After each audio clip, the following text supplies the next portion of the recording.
Yeah, you could argue went a little bit too quick. I think he might be better. Let someone else do the donkey work for him because he needs 6 furlongs probably. So if someone else does the donkey work for him, he's a hell of a chance.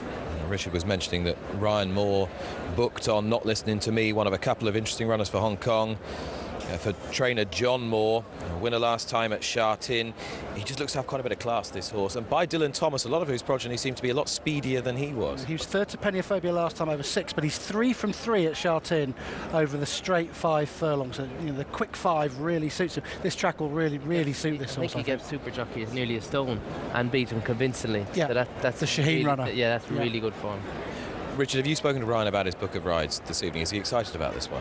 He is, yeah. And whatever about Ryan, he does his homework and he's a hell of a good judge, but not because he's talented, good judge. He does his homework really very strongly. So he'll have a pretty good idea as to where all these stack up. And it's a difficult race to handicap because of its global dimension. It truly is a global race. Australia, Hong Kong, Japan, Britain, France, all represented. Very, very tricky to one from America as well. We must mention Lady Shipman. She's very quick. She's won 9 of her 13 starts in America, and she won the Breeders' Cup Turf Sprint. She's very good. And Mongolian Saturday, who got the better of her at Keeneland, sadly was an early scratch for this race earlier in the week, but for which this would have been a fantastic field. There's your old buddy, Soul Power, looking good. Yeah, he's actually probably one of the smallest horses I ever rode. He really is tiny, but his heart is the biggest part of him. And, getting a well-deserved pat there, I think, from Zoe.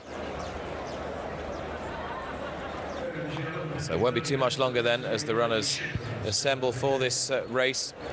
Lots of pace on here, Angus. Who's going to blast from the stalls? Which of the horses going forward? There's an absolute ton of it. There really is. I think it'll just be a war for the lead early on. Peniophobia will be up there. Might just get a lead. Urtijal will probably just get a lead, but that'll be handy as well. There's plenty of pace. Lady Shipman likes to bowl along in front as well. Gold Dream likes to be handy. There's tons of it, and it could set up for Soul Power. It is a cracking race. Can he do it again? We'll find out with Terry Spargo. Ready. Gates fly, they're racing in the Elgar Sprint, and Peniophobia and Jungle Cat came out very quickly. Not Listening to Me began well. Buffering fast away Urtijal and Belcanto behind the pace. Followed by Gold Ream, Soul Power, Lady Shipman.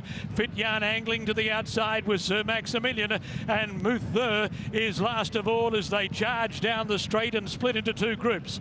Far side, Not Listening to Me, Jungle Cat, Belcanto, Nadir behind them. Now they merge. Urtijal in the centre, going after Peniophobia, buffering amongst the leading group, clear of Muthmur, and then Lady Shipman with 300 metres left to go. Peniophobia and buffering, tackled by Urtijal on the far side, buffering on the grandstand side. Peniophobia and Urtijal buffering in front, 100 metres left to go from Peniophobia. Urtijal's lunging at the end, buffering in front. Life is great in the Sunshine State, and those Queenslanders are celebrating. Buffering beat Urtijal and Peniophobia. Jungle Cat, Muther, Lady Shipman, Fit Yarn. Soul Power was next, followed by Gold Ream, Belcanto and Sir Maximilian, and Nadir with the last pair. There are scenes of unfettered jubilation in the winner's circle. The Australians are going wild for buffering.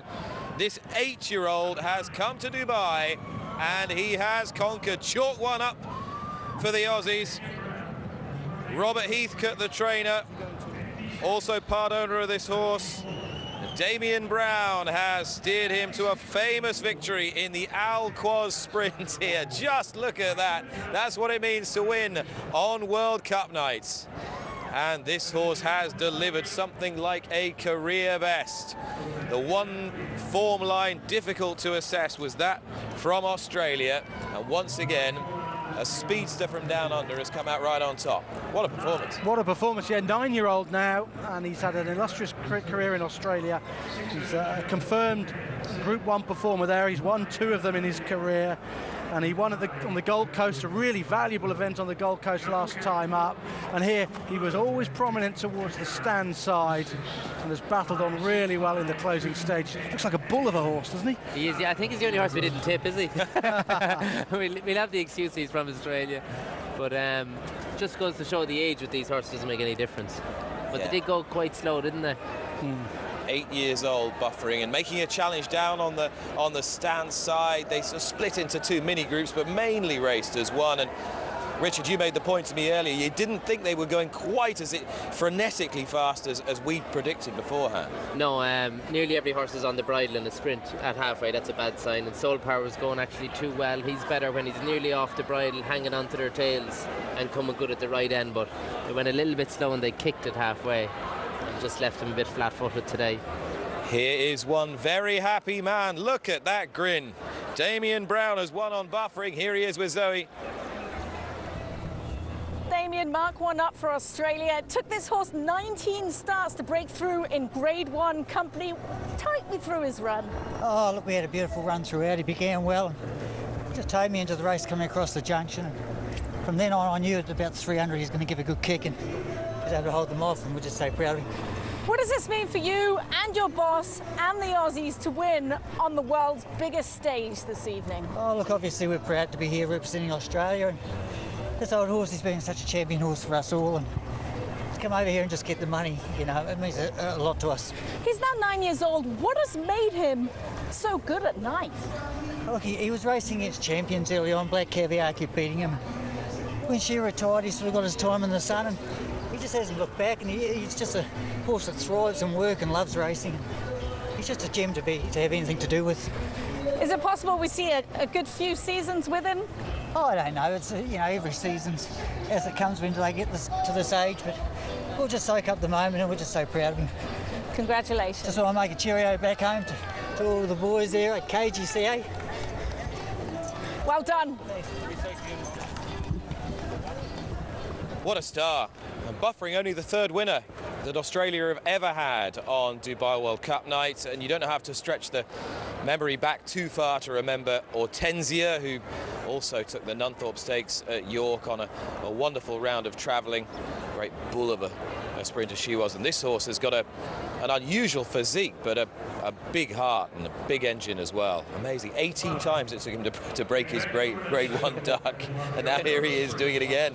Keep trying, but it just goes to show, you know, tactics in a race. We all think they're going to go very fast, so you're always have an open mind going into every race because anything can happen. And if there's one division where Australia and Australasia as a whole have excelled, it's in the sprinting division. When they come to Europe, it strikes fear into your heart, doesn't it? Yeah, and a lot of their pedigrees are geared towards sprinting in that, and they certainly jump from the gate quicker than we do. But we hold our own pretty good as well, I think. There is buffering, the winner of the Quoz for Damien Brown and Robert Heathcote. It's been a long, long journey for him, and we're going to head down and join Scott.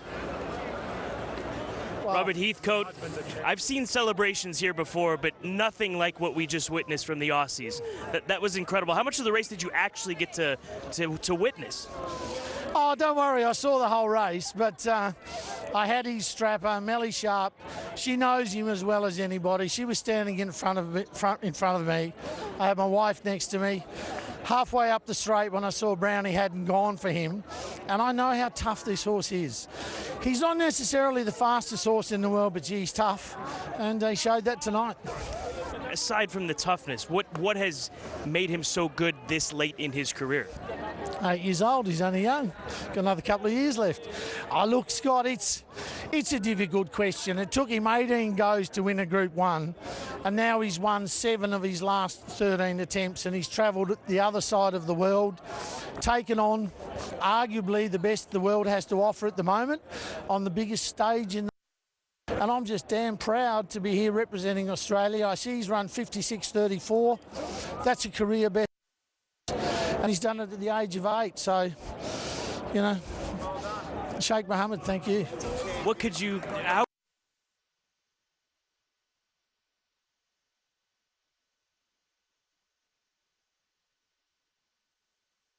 for so many times. He raced some of the best sprinters in the world. Black Caviar, Haylis, Sepoy. There was a whole succession of good quality sprinters, and he was always on the doorstep, and now he's put his hand up and said, I'm a pretty damn good horse myself. Will you keep rolling with his international campaign? Yes, we'll go to Hong Kong, and I believe Nick Smith from Ascot's here, and after Hong Kong we were going to go home, but gee, I'd love to shake hands with the Queen. Well done, go get him. Thanks, buddy. He's going to light up Royal Ascot like he's going to light up Hong Kong, like he's lit up Dubai. Robert Heathcote, what an enthusiast and a tremendous training performance. And what a tough horse. And getting a lovely reception from the crowd. Rider Damien Brown.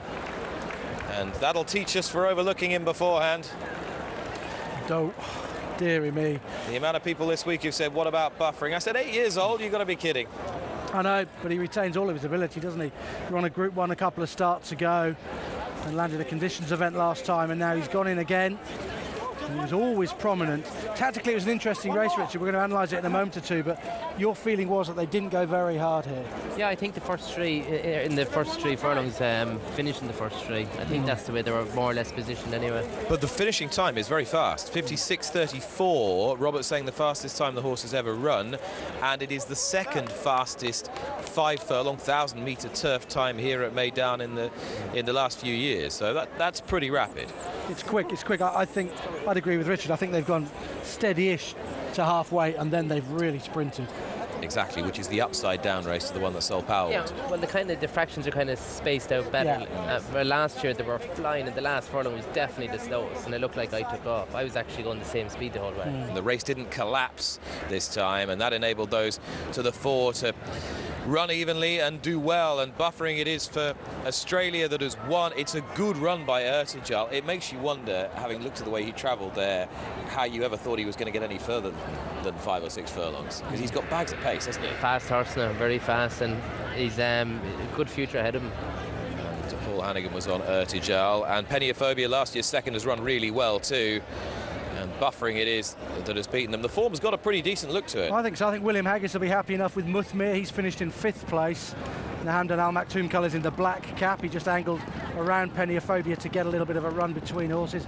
He's run pretty well in 5th, and he'll be contesting decent sprints back in Europe over the summer, so he hasn't disgraced himself. And Jungle Cat out wide, away from all of the others, in that other group, if you like, has run very well. I thought it was a good effort from Jungle Cat. It was behind Fitchan last time up, and he's finished in 4th place, so he's run well too. So I think this was a pretty strong race, this. Very good performance from the winner. Good, strong race as well. Buffering it is that has won the Al Quoz Sprint on Dubai World Cup night. Do stay with us, because we have got so much more top quality racing to come, but we've also got a roundup of news from the Al Quoz with Rishi. Just some news on some of the beaten horses in the Al Quoz Sprint. First of all, Ryan Moore, who rode Not Listening to Me, just said they were always going a little bit too fast for him today.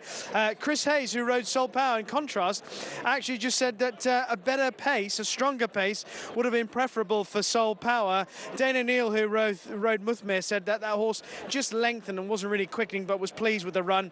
And Joe Moreira, who rode Peniophobia, once again placed in this race. Joe Moreira was saying that that's as good as he is. He's just unfortunately bumped into 2 better horses on the day. And so far, countries sharing the love here at Meydan. France, Japan, and now Australia. Who's next? Buffering it is for Australia that wins. Damien Brown in the saddle, number 9. 6, Ertijal was second for Paul Hannigan in the silks of Sheikh Hamdan bin Rashid Al Maktoum. And Peniophobia, last year's runner-up, has covered himself in glory again for Hong Kong, for Tony Cruz in the silks of Huang Kai Wen, and ridden by Joe Moreira.